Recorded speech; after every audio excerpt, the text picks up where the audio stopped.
Back now at 8:44, and today's American Story with Bob Dotson comes from Louisville, Kentucky, where a popular teacher wraps up each school year with a lesson on the meaning of life. A class some students say they'll remember forever, and so good to have you with us today, Bob. Good morning. Thank you. Good morning. Happy Memorial Day. You as well. You know, students do get a lot of advice these days, but most of it seems written on smoke. The message soon drifts away, but not when it comes from someplace deeply personal. Smoking! Jeff Wright is one of those teachers students never forget. More show than tell. This guy is just crazy. He's just exploding with fun. His science classes at Louisville Male Highschool in Kentucky are filled with odd experiments. Right. Any last words? Like this one, where he lies on a bed of nails with a cinder block on his chest and lets students pound home a lesson about force and energy.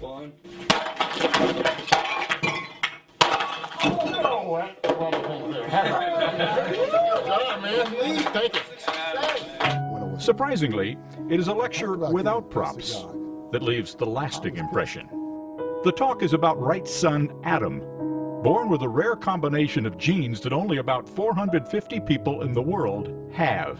He was breathing 180 times a minute. It's about 3 times a second. We then found out he was completely blind. Watch your hand. I'll pump your noggin. He can't speak, or walk, or even sit up. Wright and his wife Nancy, a nurse, must watch over him around the clock. There's not a day that goes by where you don't ask, why us? So we have bad days, we have good days. You focus on the good days. Like the afternoon Adam first played dolls with his older sister Abby. And I told him to grab my doll for me, and then he just kind of smacked it. I said, wait a minute. If he can kick a doll, then he can see. Adam was not locked in the darkness of his mind. He could see well enough to learn a bit of sign language. One day, his arms formed a sentence. What's that mean? Daddy, I love you. That was a good lift. That's when his father realized. That he was a person.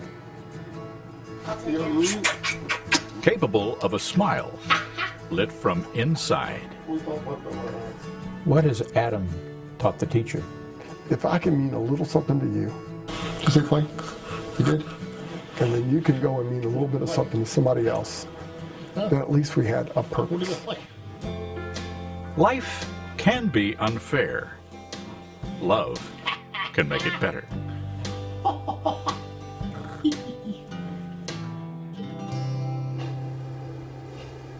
Adam now communicates about 150 words. Small steps to begin with, I love you.